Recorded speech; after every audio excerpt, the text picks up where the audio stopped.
पिता की स्मृति, बदला लेने की स्मृति, मृत्यु के समय की हम बोलते हैं ना कि पितृ की मृत्यु के समय की जो स्मृति है वो सबसे भारी होती है, बहुत मजबूत होती है।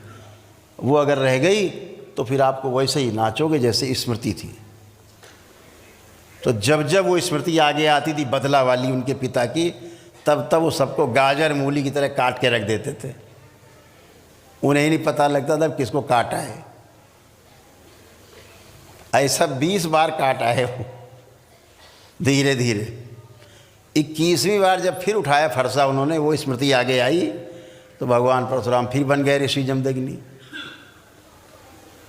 बेटा नीचे, पुत्र पिता आगे, स्मृति, पितृ स्मृति।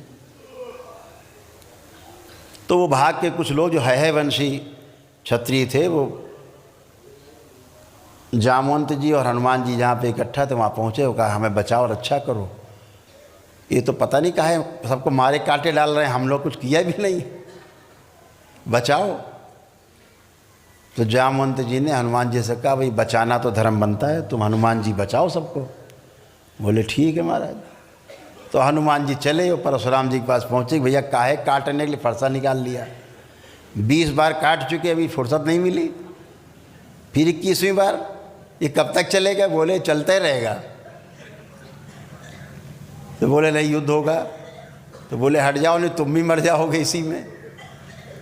अब हनुमान जी अपना रूप बदल के थे, झगड़ा हुआ, खूब लड़ाई चली, खूब युद्ध चला घमासान। भगवान परशुराम जी का हनुमान जी का युद्ध 5 दिन लगातार चलता रहा। एक विष्णु अवतार और दूसरे रुद्र के अवतार, दोनों का युद्ध बराबर चलता रहा। आखिरी में हनुमान जी ने कहा यार तो मानने को ही नहीं तैयार ये आदमी। तो उन्होंने अंतिम कोई अस्त्र चलाया और परशुराम जी बेहोश हो गए। तो उनको ले जाके पेड़ में बांध दिया और कहा जरा देखें तो क्या इसके अंदर है क्या, काहे कांटे डाल रहे हैं भाई सबको। तो जब अंदर जाके हनुमान जी ने देखा तो देखा कि उनके पिता की स्मृति, पितृ स्मृति पड़ी थी, बदले की भावना की। जब वो आती थी स्मृति एक काटने लगते। तो भगवान हनुमान जी जो है बजरंगबली, ऐसी कथा है कि पितृलोक गए, वहाँ से उनके पितरों को लाए, उनसे कहा भैया ये तुम्हारी जो स्मृति पड़ी पहले ये बटोरो, ये सबको काटे डाल रहे हैं, ये तुम्हारी स्मृति कटवा रही सबको। तो उनके पितरों ने अपनी सारी स्मृतियाँ बटोरी और वहाँ से गए। तब भगवान परशुराम के 2 आंसू गिरे। अपने पिता की मृत्यु पर नहीं रोए थे, इसीलिए कहा जाता रोना जरूरी, स्मृतियाँ नष्ट हो जाएं। बच्चे को रुलाया जाता जब पैदा होता, क्यों?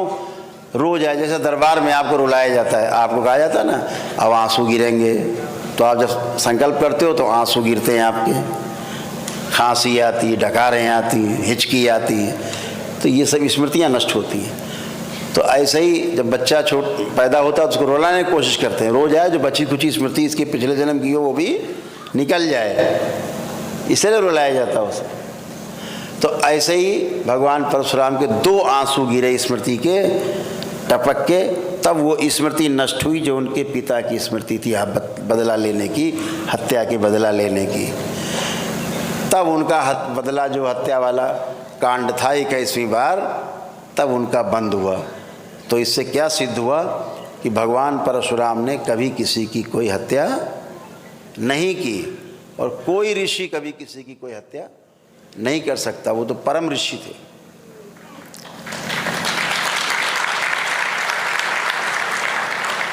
उसके बाद फिर उन्होंने जितने लोगों की हत्याएं की थी, जब उनको पता लगा कि हमने इतनी हत्याएं कर दी हैं, हनुमान जी ने बताया तुमने इतने लोग मार डाले, लाखों लोग मार डाले, तो उनको बड़ा दुख हुआ।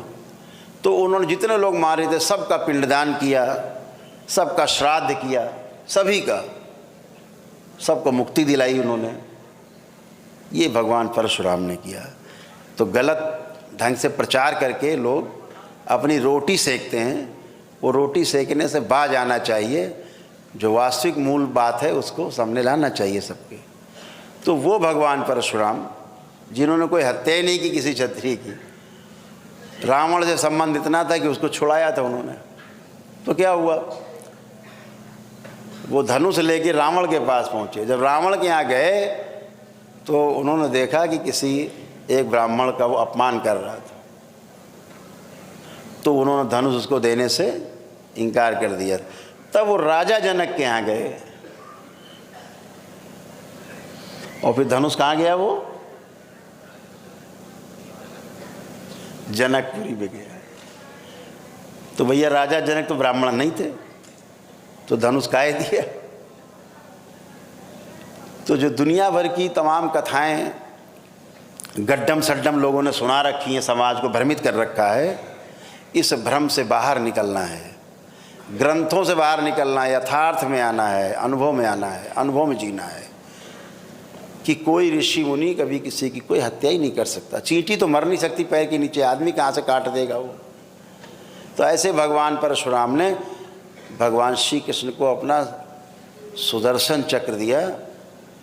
तब भगवान श्री कृष्ण जो जरासंध से के भय से वो भी पीड़ित रहते थे, भाई रिश्तेदार थे, जब वो चक्र मिला तो थोड़ा सुरक्षा हुई, तब वो सुदर्शन चक्रधारी कहलाए।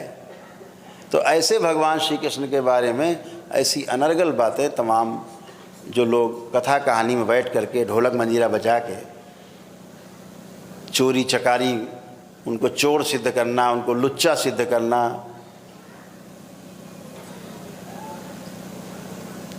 लड़कियों के पीछे दिन भर पड़े हैं, कपड़ा चुरा के भाई चढ़ गए ऊपर, लड़कियां नहा रही थी तो कपड़ा चुरा लिया ऊपर चढ़ गए, इस टाइप की हरकतों वाली बातें लिखना बताना। जब इतना लिख दिया था तो इतना लिख देने में ग्रंथ में कौन सा भैया बड़ा भारी पहाड़ टूट जाता कि यहाँ राधा से शादी हो गई थी, लिख देते। तो जब राधा होती तब ना शादी होती। तो ऋषि मुनियों ने तो राधा नाम का एक कैरेक्टर पैदा किया अपने प्रतीक के रूप में, योग साधना के कुंडलिनी के प्रतीक के रूप में। इन लोगों ने उसको सही का समझ लिया। अब सही का समझ के पता नहीं क्या क्या कथा लिख डाली, भगवान मालिक है।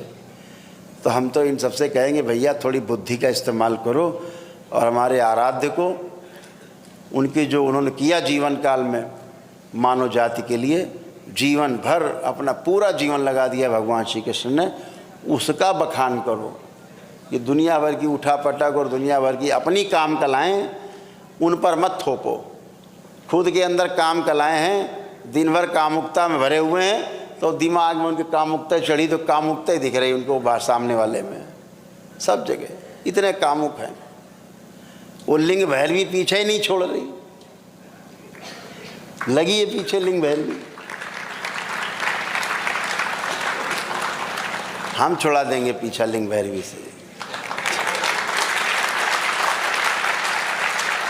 ये दरबार लिंग भैरवी से पीछा छुड़ाने में सक्षम है। तो आप सबका पीछा जो कि छूट चुका है लिंग भैरवी से, कुछ लोग हैं आज छूट जाएगा। अभी शुद्धि होगी, शुद्धि के बाद फिर सिद्धि होगी, उसके बाद फिर अगला कार्यक्रम तय होगा। तो चर्चा यहाँ पे विराम देते हैं कि तमाम प्रतीकात्मक बातों का आध्यात्मिक अर्थ है,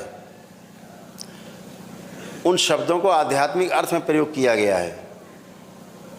लोगों ने स्थूल में कहानियाँ बना ली, आध्यात्मिक में लिखा, और कुछ लोग आए उसको शब्दों में कहानी बना ली।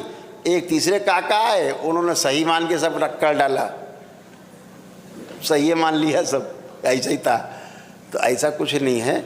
जब आध्यात्मिकता में आप उतरेंगे तमाम रहस्य खुलेंगे आपके सामने कि माँ महाकाली कौन है, माँ दुर्गा शक्ति कौन है, तो हनुमान कौन है, तो फिर शिव कौन है। तो ये बाद में सब खुलेगा जब आप धीरे धीरे चलते जाओगे एक एक कदम। रावण कौन है, तो राम कौन है, तो कृष्ण कौन है, तो शिव कौन है। अभी आप देख रहे हो, ये देख रहे हो, ये कमल ही है, ये भी कमल है, ध्यान रखो, जिसे आप त्रिशूल कह रहे हो। ये दो दल का कमल है, बीच में अगल बगल दो दल हैं, पंखुड़ी, एक ये एक वो। यहाँ पर दो ही दल का कमल है, यहाँ 16 दल का कमल है और जो आज्ञा चक्र है इसमें 2 दल का कमल है, एक इधर पंखुड़ी और एक इधर, तो 2 बीच में रहता ही है कमल का। तो ये 2 दल का कमल यही त्रिशूल है, ये प्रतीक है कमल का। अब आप इसको कुछ और कहने लगो तो फिर कहने रहो, कहने से क्या जाता है, लेकिन यहाँ 2 दल का कमल है इसलिए त्रिशूल है। शिव नेत्र है तो उस शिव नेत्र के जहाँ पर कमल है उसको 2 दल का कमल है तो त्रिशूल बताया आपको। अब पता लगे यही त्रिशूल है, किसी की पेल दिया पेट में।